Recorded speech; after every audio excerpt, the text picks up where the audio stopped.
Estamos otra vez aquí con ustedes, la verdad con una sonrisa, porque hoy va a ser también, como todos los domingos, si cabe hoy especialmente una noche especial y una entrevista especial.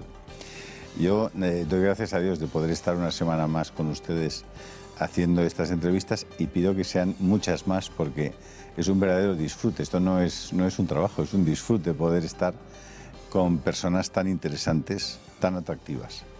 Los griegos decían que todo lo que se produce y se ha producido y se producirá tenía tres factores: la naturaleza, el azar, la tichi, la naturaleza era physis, y el arte, la tecné. Y explicaban que cuando Dios nos creó, nos hizo al mismo tiempo co-creadores. Nos dio la posibilidad de convertirnos en co-creadores, es decir, en seres capaces, no de hacer algo de la nada, que eso solo puede hacerlo Dios, pero sí de innovar, de hacer cosas nuevas y también desde el punto de vista físico, de tener hijos y por tanto de poder contribuir, es decir, co-crear con la propia naturaleza, ¿no? En esa línea de la creación, nuestro invitado de hoy es un hombre que nos puede aclarar e iluminar mucho acerca de cómo un ser humano puede pasar una parte importante de su vida, o la mayor parte de su vida, creando cosas. Juan González es un valenciano. Aquí hemos tenido murcianos, catalanes, madrileños, vascos. Juan es un valenciano que se ha especializado toda su vida en crear cosas, en innovar, y esta noche vamos a tener la oportunidad de que nos cuente pues algunas de las cosas, de los 5.000 proyectos que ha hecho a lo largo de su vida un diseñador industrial reconocido mundialmente y buscado y valorado mundialmente. Buenas noches. Muy buenas noches. Juan, crear. Hemos partido en este programa de la idea de crear. ¿Qué es crear para alguien como tú? Bueno, crear en principio es hacer algo nuevo, pero tiene un principio. Un principio, no puedes crear sobre la nada. Tienes que innovar y formular algo nuevo, pero claro, basado en algo ya existente, sea natural o artificial. En esta introducción que has hecho, efectivamente, bueno, pues aparte de todo el mundo natural está todo el mundo artificial, que lo hemos creado los hombres. Lo hemos creado los hombres, es decir, no existían las carreteras, no existían los satélites artificiales, no existían los robots, todo eso lo hemos creado. Y la creación lleva varias partes, una lo que es la idea, otra lo que es el desarrollo y otra lo que es la producción. Y al final resulta algo concreto, material, que podemos utilizar. Hemos creado también los juguetes, ¿no? Sí, yo me he pasado muy buena parte de mi vida trabajando en el juguete, más de 15 años. Durante esos 15 años hemos desarrollado pues unos 3.000 juguetes en total, es decir, salía a unos 200 anuales, es decir, en días laborables uno diario. Entonces, en aquella época, en la década de los 70, 80 y 90, en esas tres décadas aproximadamente, pues bueno, en España había una industria del juguete tremenda, tanto en cantidad como en calidad.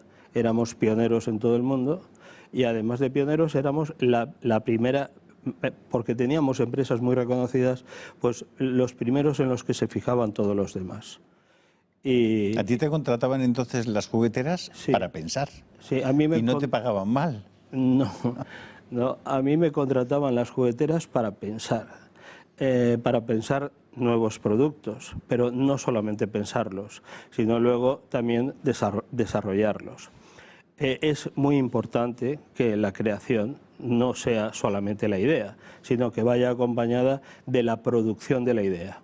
La producción de la idea es el proyecto, el prototipo y luego posteriormente el utillaje para fabricarla. y en todo ese amplio campo de creación integrada es donde yo me he movido hasta ahora. En Valencia hay mucha creatividad, ¿no? El Mediterráneo produce buenos creadores, ¿no? Bueno, yo creo que los buenos creadores se dan en... A los navarros nos cuesta más, Juan. No, vamos a ver. Los creadores surgen de la necesidad. O sea, nadie crea sin más. O sea, se crea por necesidad.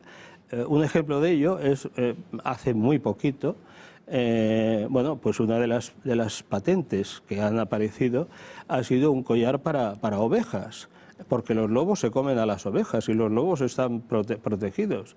¿Y eso de qué surge? Surge de la necesidad. Un collar para que los ovejas, lobos no puedan comerse a las ovejas. Efectivamente. ¿Por qué? Pues porque... ¿Se comerán toda la parte que no sea collar?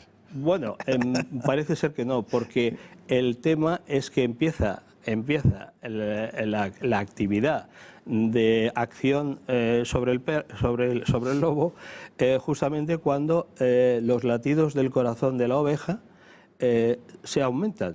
Entonces, el aumento de los latidos del corazón provoca la estimulación del sistema que ahuyenta a los lobos. ¿Y qué sistema tiene el collar para ahuyentar a los lobos? El sistema es un sistema eléctrico. Es un sistema eléctrico de descarga eléctrica de 300 voltios. Esta es una creación de alguien que lo ha hecho hace muy poquito.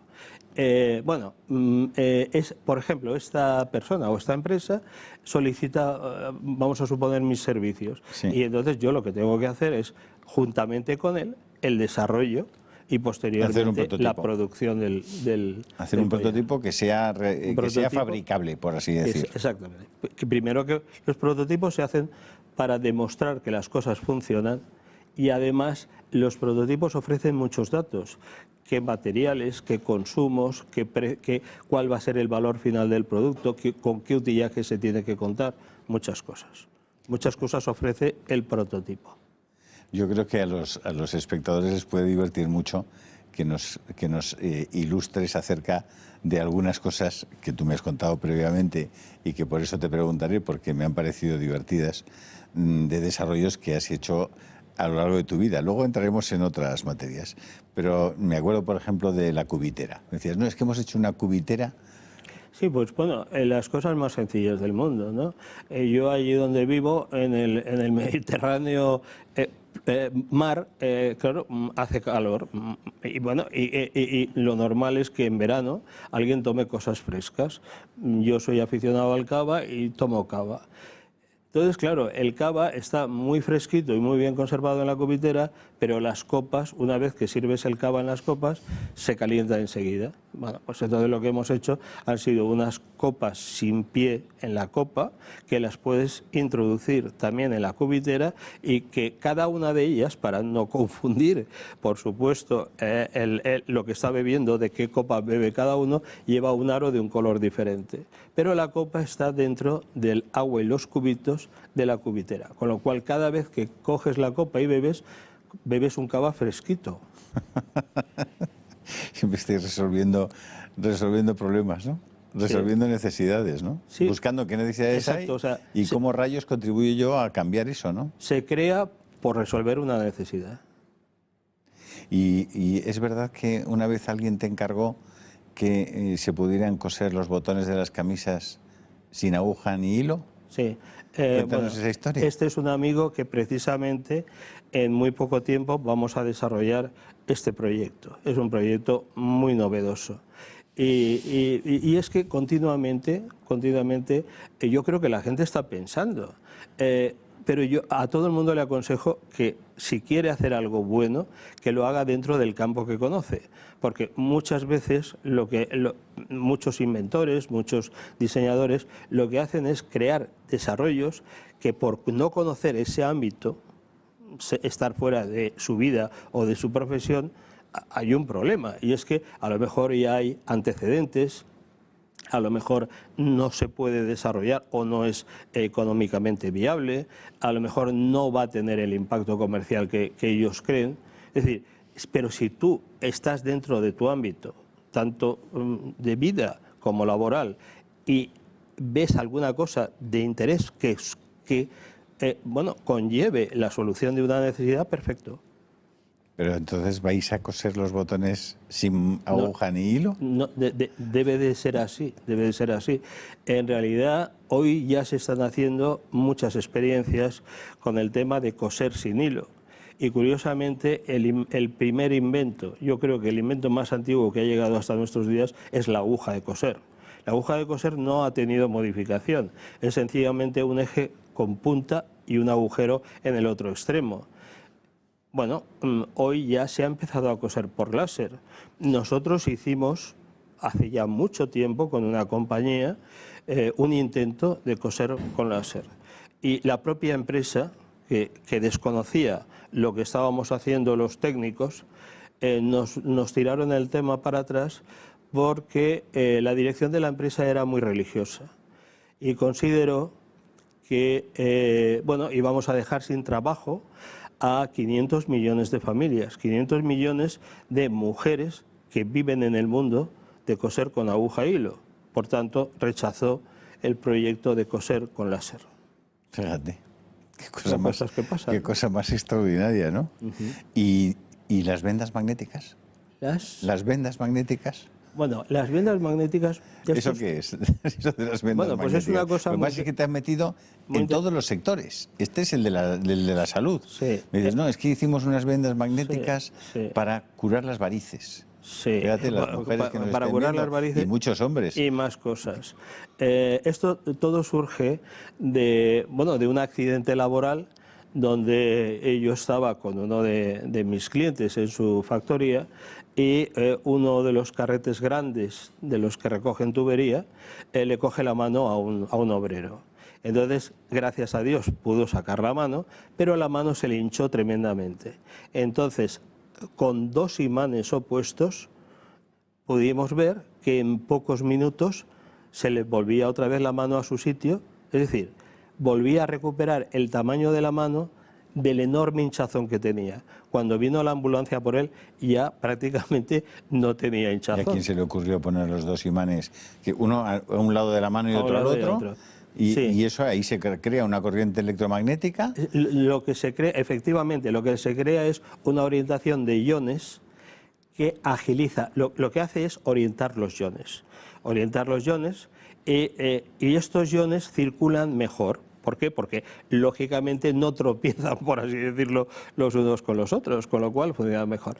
¿Qué sucede? Esto va bien para casos como el que he contado o como el tema de varices. El tema de varices está claro que hay un problema circulatorio. Pero un problema de circulatorio que a veces se da por un esfuerzo tremendo de estar de pie mucho tiempo y que eso va contribuyendo a estrechar las venas y las arterias, y este tipo de vendas pues soluciona el problema por orientación magnética de los iones.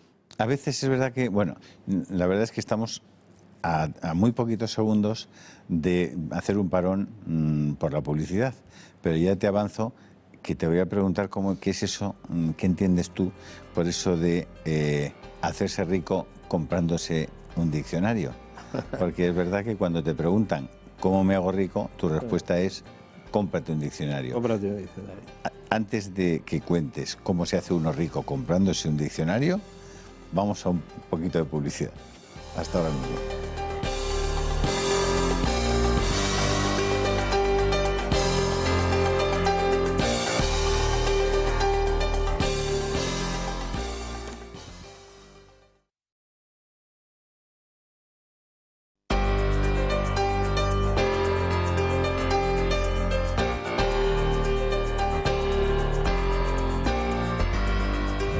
No me negarán ustedes que es difícil sustraerse cuando alguien te anuncia que te va a contestar a la pregunta ¿cómo me hago rico?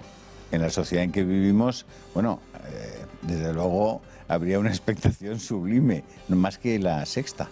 Juan, ¿cómo se hace cuando te preguntan cómo se hace uno rico? ¿Qué es lo que les dices? Bueno, pues cada palabra encierra una riqueza. La riqueza, evidentemente, es una acción que produce servicios o produce productos, o produce bueno, una serie de trabajos que realmente contribuyen a que uno se haga rico.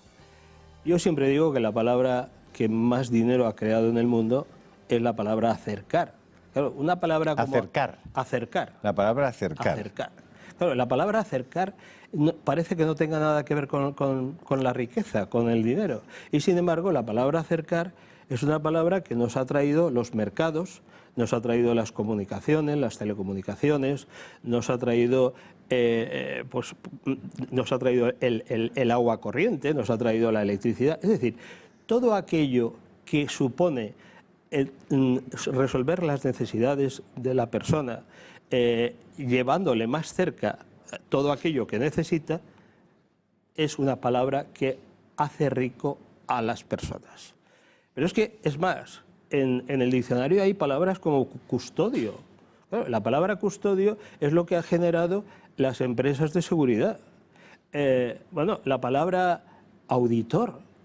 La palabra auditor toda la vida ha existido, pero toda la vida la palabra auditor.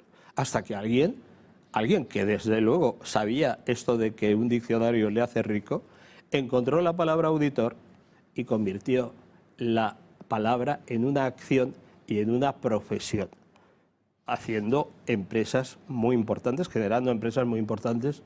En el fondo lo que tú estás diciendo es, oiga, vamos a ver, en su propio espacio profesional o vital, digamos, tenga usted la capacidad de detectar qué cosas se podrían mejorar, qué problemas puede tener la gente en su funcionamiento diario, y póngase usted a pensar en cómo hacer eso, ¿no? A partir de un determinado concepto, ¿no? Exacto. En este caso, tú hablas de la palabra acercar, bueno, pues es un concepto. Es un concepto que incluye cientos de miles de cosas, pero al final es verdad que lo que estás haciendo es acercar algo a alguien, ¿no? Sí. Sí. Como esa pueden ser muchas cosas, pero sobre todo supongo de lo que tú estás hablando es de que la gente se ponga a pensar. Sí, sí. Acercar es sencillamente, por ejemplo, bueno, si yo tengo una botella y en vez de tener un tapón que tengo que ir a por un abridor. Un abridor para abrirla, lo puedo abrir con la mano, efectivamente estoy acercando el producto consumible al consumidor. Por tanto, el éxito, por ejemplo... Ojalá existiera un tapón así. Ojalá. El éxito, por ejemplo, de las latas de cerveza se debe precisamente, en cierto modo, a ese factor, a que no necesita de herramienta. Luego se han inventado tapones de rosca, se han inventado tapones de presión, se han inventado muchos tapones para evitar que la gente llegue a coger una herramienta para abrir la botella. Claro. Bueno, incluso las latas de conserva ahora tienen ya todas todas las latas de conserva había que abrirlas con un... Efectivamente. ¿no? Recuerdo que alguien decía, vamos a ver de qué década es usted. Y te enseñaban la fotografía de aquella cosa, era una especie como un alambre finito con un esto que lo metías en la lata, tú lo recordarás, ¿no? Sí. Bueno, eso, fíjate tú, pregúntales a cualquiera de ellos, que son gente de menos de 30 años, qué es ese alambre, ¿no? Pues nadie lo reconoce ni lo conoce, ¿no? Posiblemente no, posiblemente. Claro. Claro, todo esto ya forma parte de otra cultura, de otro tiempo, son piezas de museo. Ahora ya, claro, bueno, vamos a ver, la máquina de escribir de aquel teclado, del rodillo, de todo aquello que... todo aquello, ¿dónde está? Pues y no hace tanto tiempo que funcionaba la Olivetti y todas estas marcas que bueno, hacían máquinas de escribir. Claro, todas estas marcas, la forma, como es lógico, de mejorar o de seguir en el mercado fue dedicarse a hacer ordenadores, diseñar ordenadores y crear ordenadores, en vez de seguir con las máquinas de escribir que desgraciadamente, bueno, pues eran muy bonitas, pero claro, ya no tenían lo práctico que tienen. Es verdad que en la informática, en tu campo, supongo que lo que ha hecho es contribuir a que la velocidad en los cambios y en las mejoras sea vertiginosa ahora, ¿no? Sí, y yo creo que verdaderamente lo que ha ocurrido es que se dependía mucho de mano de obra especializada. Los oficios eran oficios. Y claro, un maestro matricero o un maestro fresador o un maestro tornero eran necesarios para la elaboración tanto de prototipos como de moldes.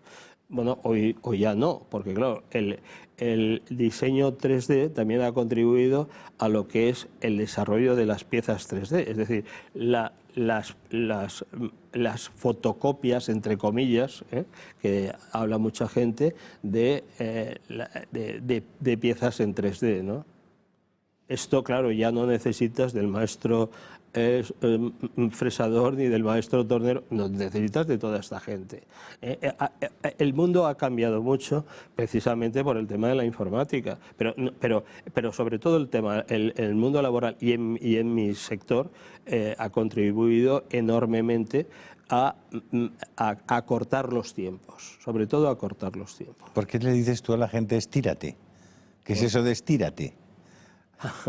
Lo de estirarse es porque si quieres verdaderamente tener éxito en la vida, tener éxito no ya económico, sino el éxito, hay éxitos de muchos tipos. Yo creo que debes de llegar a algo más lejos de lo que llegan los demás. Entonces, cuando alguien también me pregunta, claro, como yo ya soy, digamos, un veterano en mi trabajo, profesión, pues me pregunta sobre el tema de, bueno, y en fin, ¿es tener éxito? Bueno, pues tener éxito es estirarse, es decir, llegar un poquito más a donde no llegan los demás. Entonces, claro, tú ya serás una persona de éxito.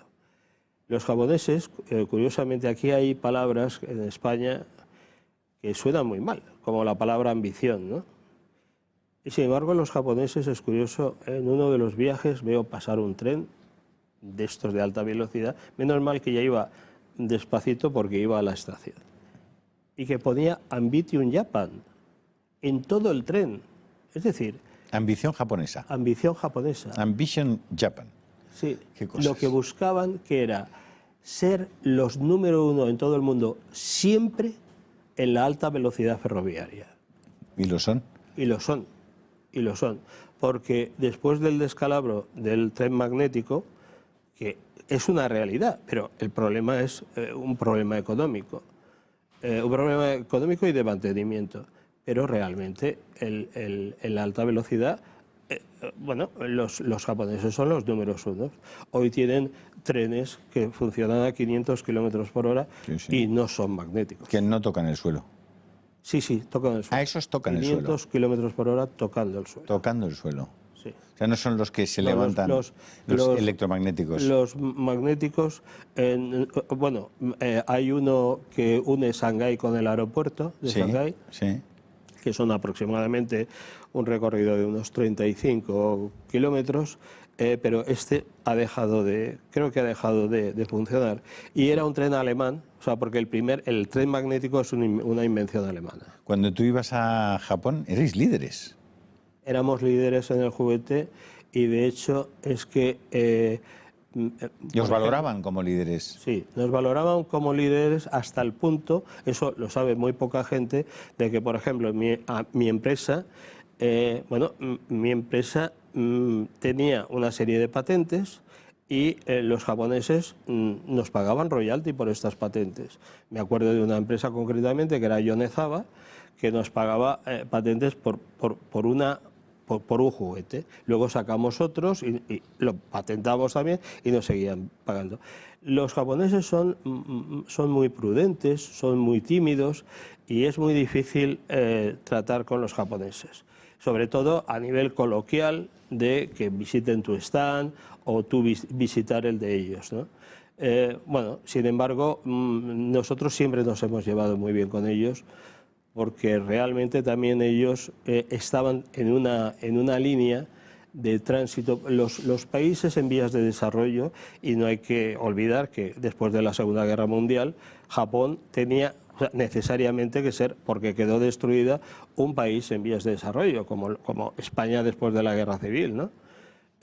La forma de llegar a industrializarse siempre ha sido la industria del juguete, porque la industria del juguete lo toca todo, toca electricidad, toca mecánica, toca impresión. Impresión, me refiero a artes gráficas. Toca textil, toca madera, lo toca todo. Entonces, claro, la industria base de cualquier país, aunque parezca mentira, ha sido siempre el juguete. Fíjate. Así de sencillo. De hecho, es que, ¿cuáles son los competidores que vienen ahora? Los competidores que vienen ahora son países como son, por ejemplo, Vietnam, o son países del sur asiático, de la parte de Indochina, que no tienen todavía un desarrollo industrial, pero quieren tenerlo. ¿Y por dónde empiezan? Siempre compitiendo en el sector del juguete, siempre. De todos modos, Juan, supongo, pues yo no conozco en absoluto esa materia, pero lo que me dice la intuición es que con la aparición de los smartphones, con las nuevas tecnologías, lo que es el juguete tradicional, el juguete de madera o de plástico o de lo que tú quieras, con el que jugaban los niños, va siendo desplazado sistemáticamente ahora no ves a ningún niño jugando ni con una canica, casi ni con una muñeca, sino que están los niños desde muy pequeños, están con un teléfono móvil en la mano, que es lo que les sirve para bajarse ahí todos los juegos, para interactuar, pero ya no están jugando ya con otros niños, han dejado de jugar con otros niños. ¿Hasta qué punto tú crees que eso va a cambiar nuestra sociedad?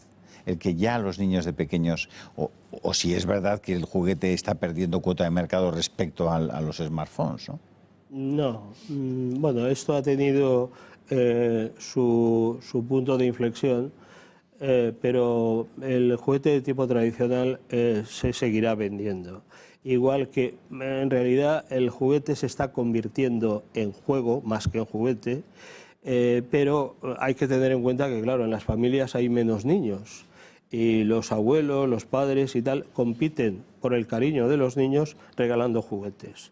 Y claro, regalan juguetes de todo el espectro de juguetes, tanto juguetes electrónicos como juguetes tradicionales o sobre todo juegos, muchos juegos. ¿Por qué? Porque el juego realmente lo abarca todo. Y además puedes compartir con otros niños y tal, pues la actividad del juego, ¿no? Claro. O sea que no crees que eso pueda modificar los hábitos no. El juguete está en el mundo, ya vino para quedarse, como dicen ahora, vino, ¿no? La pelota y se quedó la pelota, vino la muñeca, vino el fuerte de los indios. El tren con pito, que me contabas, ¿qué rayos era el tren con pito? El tren con pito fue el primer proyecto que yo hice con un éxito, bueno, sonado, porque es que todavía se vende después de 45 años. Ah, sí. Y bueno, me aparece por allí, por la empresa, un señor que se dedicaba había acabado la carrera de ingeniero electrónico, y este hombre, que por cierto luego fue digamos uno de los puntales de las telecomunicaciones en España. Y en aquel entonces no tenía trabajo, era el primer trabajo que iba a hacer, y dice que tenéis algo que hacer en electrónica. Nosotros éramos la única empresa de juguete electrónico que había en España. Viene y nos dice esto, y yo se me ocurre decirle, mira, nosotros vendemos trenes, entonces me haces un tren que tocas el pito, se pone en marcha y vuelves a tocarlo y se para. Así no tienes que agacharte a la vía, poner la palanquita, la famosa palanquita, las pilas iban dentro de la locomotora, a veces se te escapaba el tren, se descarrilaba. Bueno, poníamos el tren, tocábamos un pito, claro, ya nos hicimos hasta con un gorro de jefe de estación, tocábamos el pito, se ponía en marcha, daba su vueltecita, o dos o tres, volvías a tocar el pito y se paraba. Y así cuantas veces querías. Claro, eso era una innovación tremenda, tan tremenda que nosotros mismos nos creamos una inflación por ventas. O sea, vendíamos tanto que no podíamos servirlo. Y hasta hoy el producto está en el mercado. ¿Y esa industria juguetera en Valencia sigue hoy pujante, sigue hoy fuerte? Sí, yo creo que Valencia en el sector del Alicante, juguete... Valencia... Sí, bueno, Valencia... En realidad es que el juguete estaba en toda España. O sea, Madrid es una ciudad industrial muy importante y había empresas de juguetes, como lo había, por ejemplo, pues en el País Vasco y lo había en Cataluña y en fin, y en Andalucía. Pero los que verdaderamente tenían la fama de jugueteros eran los valencianos y alicantinos, porque había más concentración de empresas jugueteras en estas dos provincias. Oye, ¿y Pedro Sánchez te sugiere la idea de un juguete roto o no? ¿De un juguete? Roto. ¿Pedro Sánchez te sugiere la idea de un juguete roto? No. Vaya cambio de tercio. No, vamos a ver, curiosamente, yo creo que la gente, sobre todo, vamos a ver, los niños son niños y tienen que jugar, y yo creo que jugando se aprenden muchas cosas que luego, cuando ya se es mayor, pues no se hacen muchas de las tonterías que luego hacemos los adultos, ¿no? Y a veces hacemos esas tonterías porque hemos jugado poco, porque el juego enseña mucho, pero mucho. O sea, que te crees que hay algunos políticos que han jugado poco. Que deberían jugar más. Sí, o deberían haber jugado antes. Sí, tenían que haber jugado antes, porque realmente hubieran aprendido a cometer menos errores. Cuando empezabas tu trabajo profesional, hiciste una mesa de dibujo que te la compraba todo el mundo, menos los dibujantes. Claro, yo hice una mesa de dibujo, entonces, para calcar, lo que habían eran mesas de luz. Las mesas de luz pues te servían para copiar los dibujos y copiar los planos y copiar... Bueno, el caso es que yo digo, bueno, ¿para qué una mesa de luz? Pues hago una mesa con cristal y puedo poner el flexo por detrás y calco. Mira qué sencillo. Sí. Bueno, hice esto y bueno, hice, pues no sé, unas 30 mesas de estas. Total, que me fui por las papelerías de Valencia, las vendí. Y mira por dónde, pensando que mis compañeros, como los primeros interesados, las iban a comprar, pues no, me las compraban médicos, museos, empresas de topografía, gente aficionada a muchas cosas. Pero yo no vendí, ojo, se seguía vendiendo la mesa y me la seguían pidiendo, aunque yo ya dejé de hacerla, pero dejé de hacerla porque realmente yo no había cumplido mi objetivo. Sí, las había vendido, pero no había cumplido. No para lo que las habías hecho tú. Claro, es curioso. Oye, y en un país, en una zona de España como Valencia, la Comunidad Valenciana, donde tienen tanta fruta y donde la fruta es casi una especialidad, ¿por qué hiciste el diseño ese para que la fruta se conservara? ¿Qué eran las máquinas de fruta? Sí. Bueno, vamos a ver.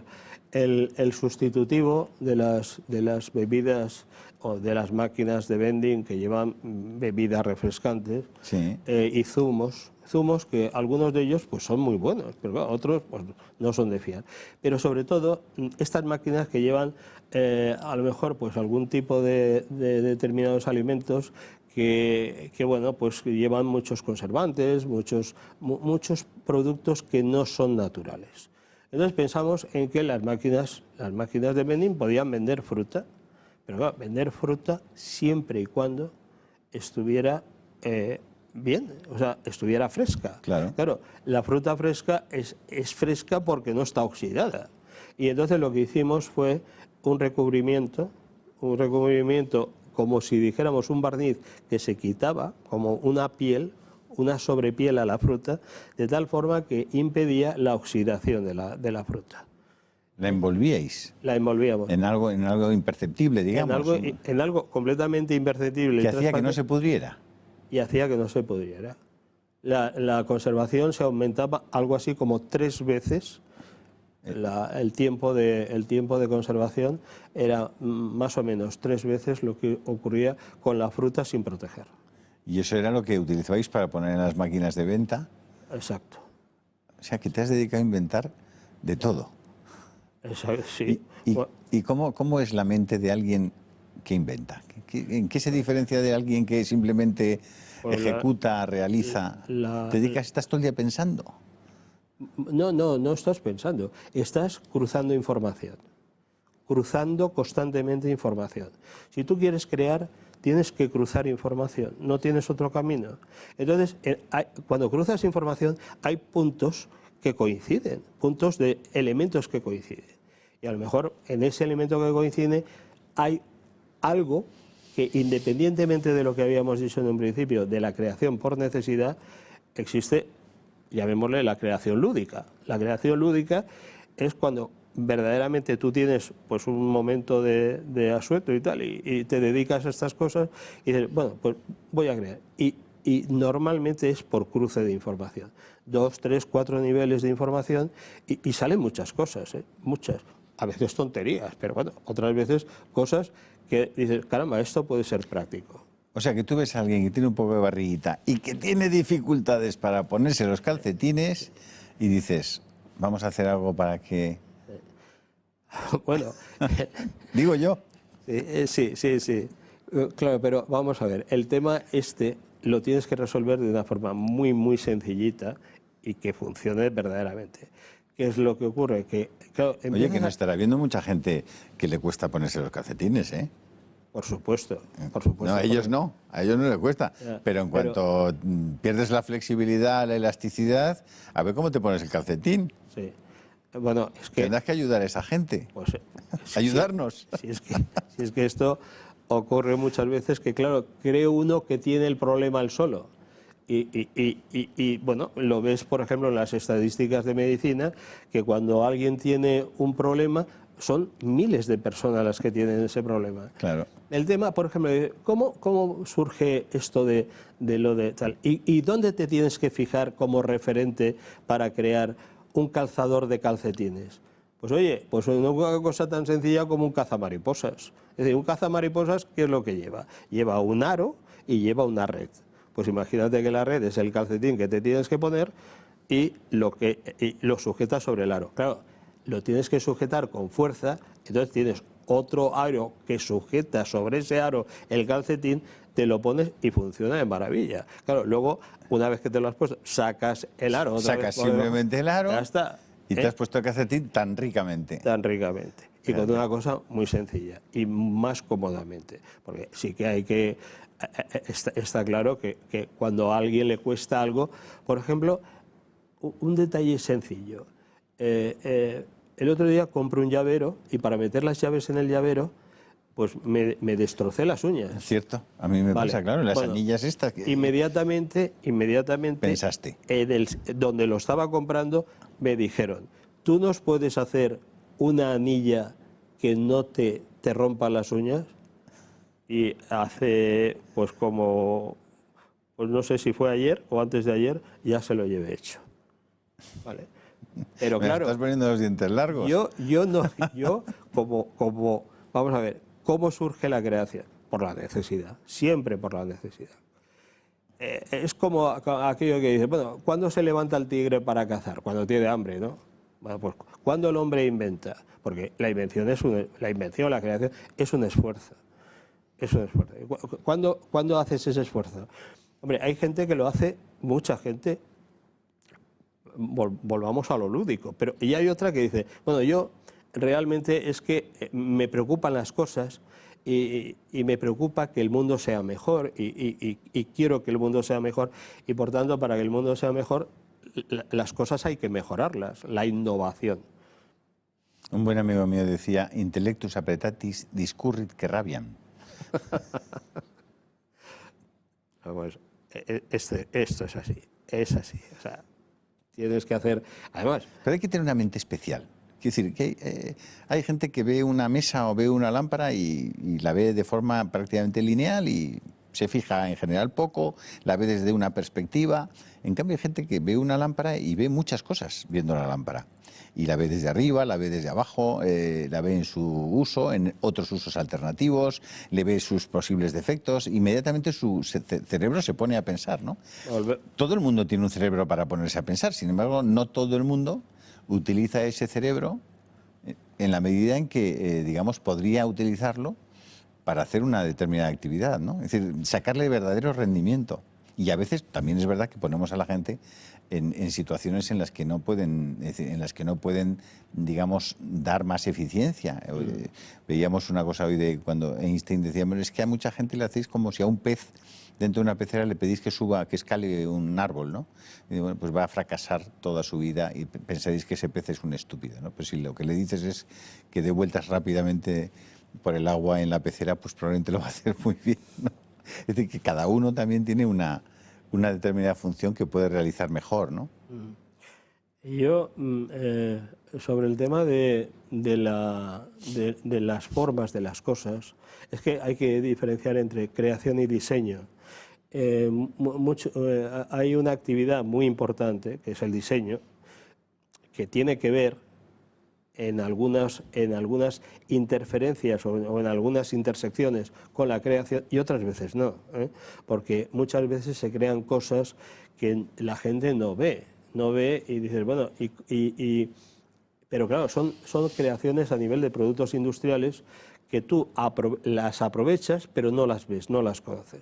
Pero a nivel de diseño, volvemos otra vez a lo del diccionario. Tú dices, ves una lámpara y se te ocurre que esto es una lámpara. Pero claro, la palabra lámpara en el diccionario de sinónimos tiene muchas acepciones. Por tanto, de todas esas acepciones, a veces dices, caramba, un diseñador, por ejemplo, puede aprovechar la idea del diccionario de sinónimos para decir, la lámpara, punto de luz. Pongamos por caso, ¿no?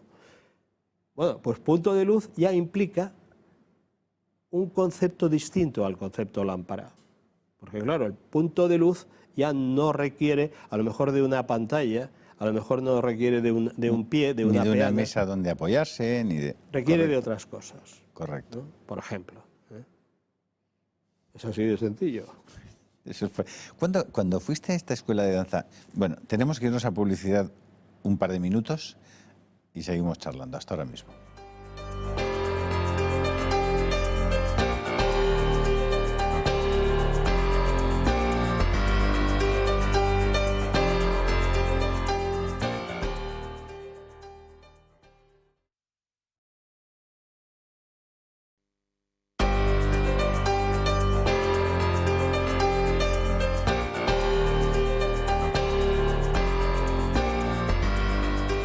Creemos con Chesterton que no hay asuntos sin interés, sino gente que no se interesa por los asuntos. Y de esa manera ellos sí pudieron, damos cobijo a personas y personajes de todos los sectores de la actividad humana.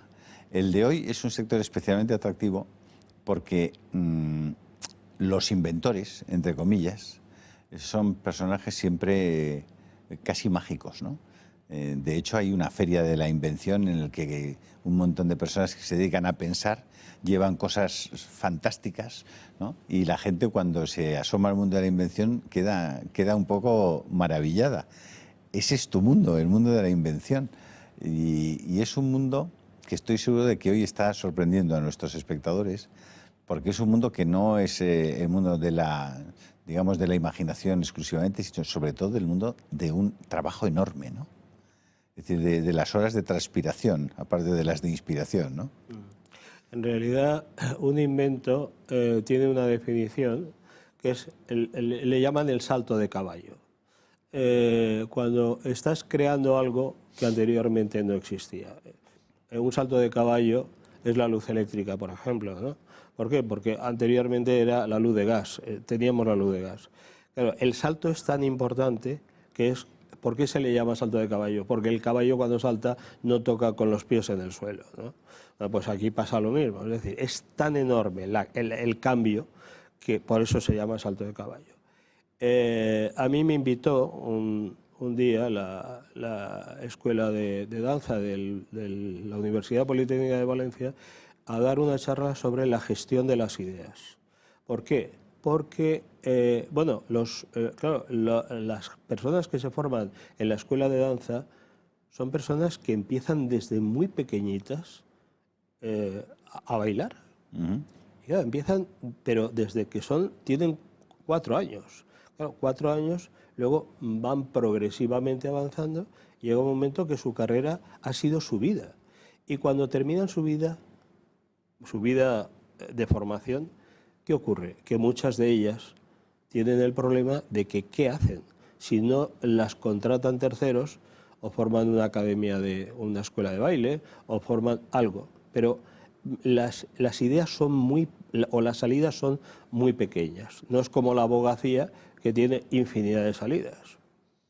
Entonces, la charla consistía en cómo gestionar, cuando terminas tu carrera, todo aquello que se te ocurre y que a veces dices, esto es una tontería. No debes de rechazar ninguna idea.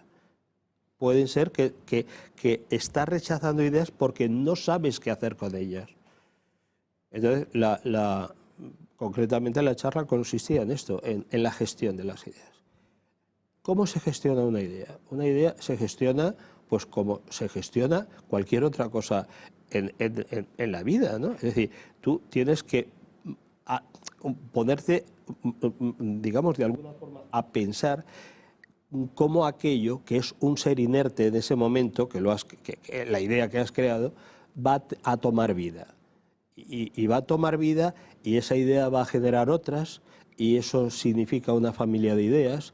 Esa familia de ideas va a crear todo un entorno o un ambiente donde va a tener de vecinas a otras ideas que ya existen, otras que vendrán. Es decir, es algo que se va multiplicando, igual que las células se multiplican en el cuerpo. Pero no hay que desestimar las ideas por pequeñas o por tontas que parezcan, porque a veces ahí está la clave del éxito. Bueno, pues esa fue mi misión en esta charla, ¿no? Y bueno, yo encantado de estas cosas, porque además yo he tenido la gran suerte de hacer lo que he querido en la vida, y creo que eso es maravilloso. O sea, cuando una persona puede hacer lo que quiere en esta vida, bueno, ¿qué más puede desear? Y entonces entiendo y sobre todo que la salida tiene que ser ponerse uno en marcha. No esperar que nadie le empuje, ni le arrastre, no, ponerse uno en marcha. Ahora, comprendo que es difícil, es muy difícil encontrar ese hueco en la vida que dices, caramba, esto es lo que yo quiero, y mira por dónde lo he encontrado, ¿no? No son casualidades. Encontrar estos huecos no son casualidades. Es una convergencia de muchos pequeños hilos que van, digamos, al mismo punto. Y van a ese punto porque tú tienes interés de que vaya. O sea, tú tienes que tener o ponerle ganas a lo que estás haciendo, pero muchas ganas. ¿Por qué? Porque de ello va a depender toda tu vida profesional. Juan, dime algo o alguien que te haya fascinado en esta vida. Bueno, a mí me han fascinado los empresarios. Algunos de ellos que bueno, han sido pues personas que yo he admirado mucho porque por su capacidad de trabajo y de entrega he visto ejemplos maravillosos, pero maravillosos de verdad, porque gente que yo decía, bueno, vamos a ver, ¿cómo ha sido posible hacer todo esto? Porque claro, también realmente mi cliente han sido las empresas, han sido particulares, han sido universidades. Yo he trabajado para muchos estamentos, pero sobre todo empresarios. Y yo, no sé, a lo mejor podría decir técnicos, científicos, no, empresarios. Son héroes anónimos. Anónimos que nadie... Y claro, y no entiendes y dices, bueno, es que realmente este hombre se está dejando otras cosas que podría hacer por hacer esto. Yo he encontrado grandes empresarios en el sector del juguete, he encontrado grandes empresarios en el sector, por ejemplo, de la señalética. He encontrado grandes empresarios pues, en el sector de la medicina.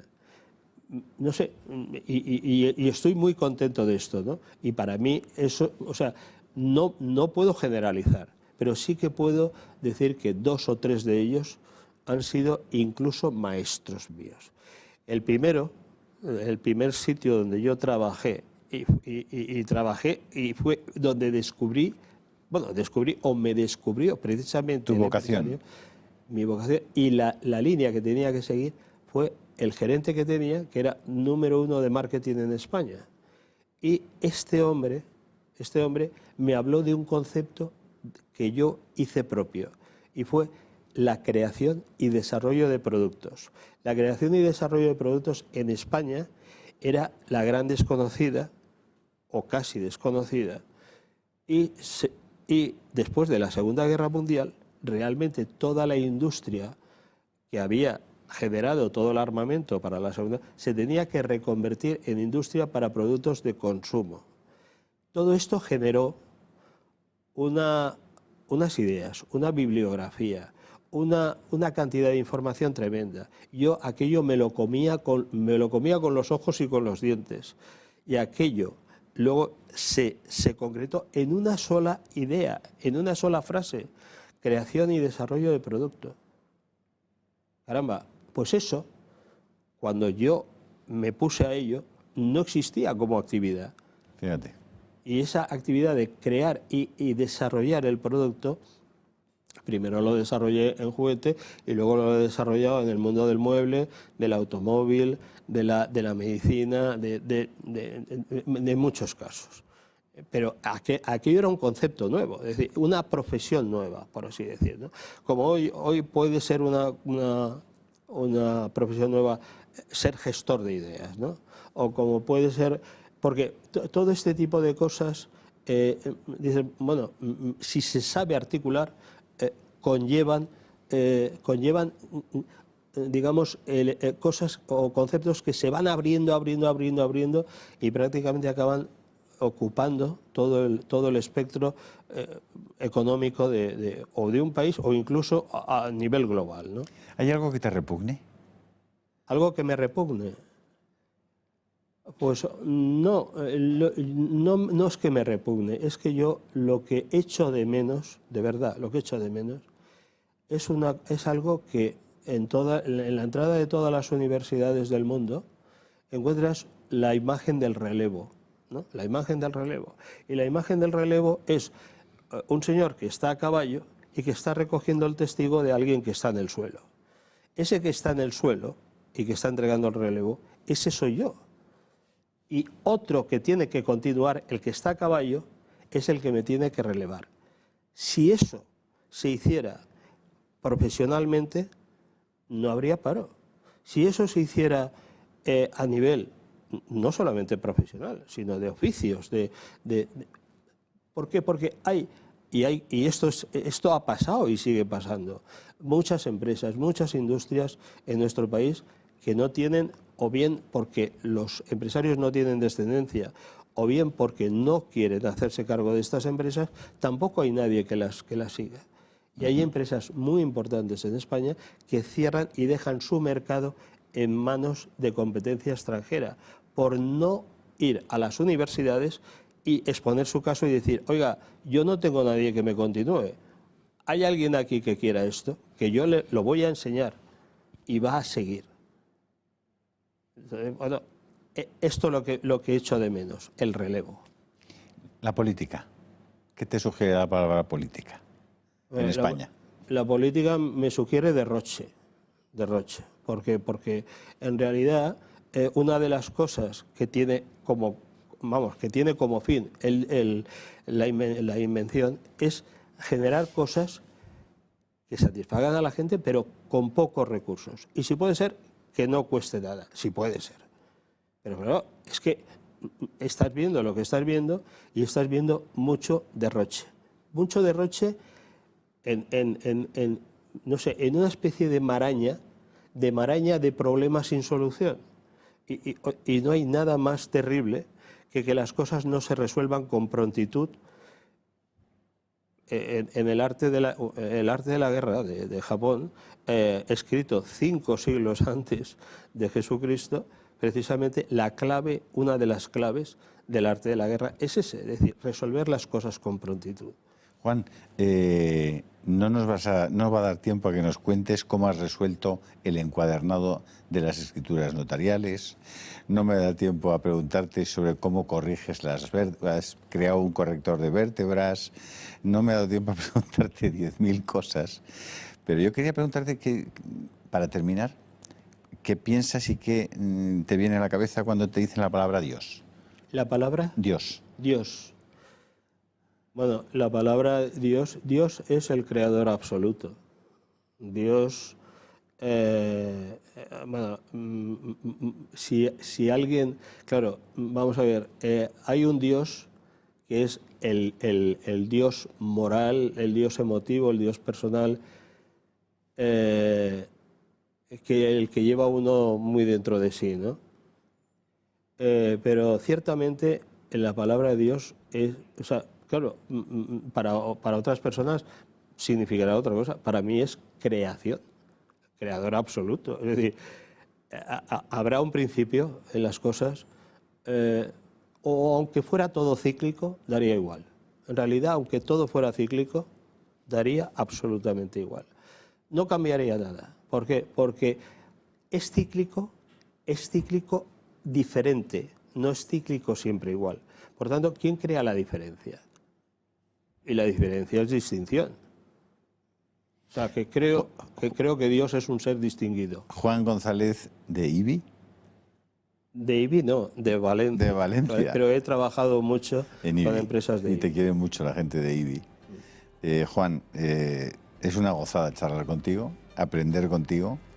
Y espero que hoy todos ustedes hayan podido asomarse a un mundo que es diferente al que tenemos y al que vemos muchos de nosotros habitualmente, pero que está lleno de sugerencias, de intuiciones, de fantasía y también de mucho rigor, como todos los que acaban haciendo las cosas bien hechas.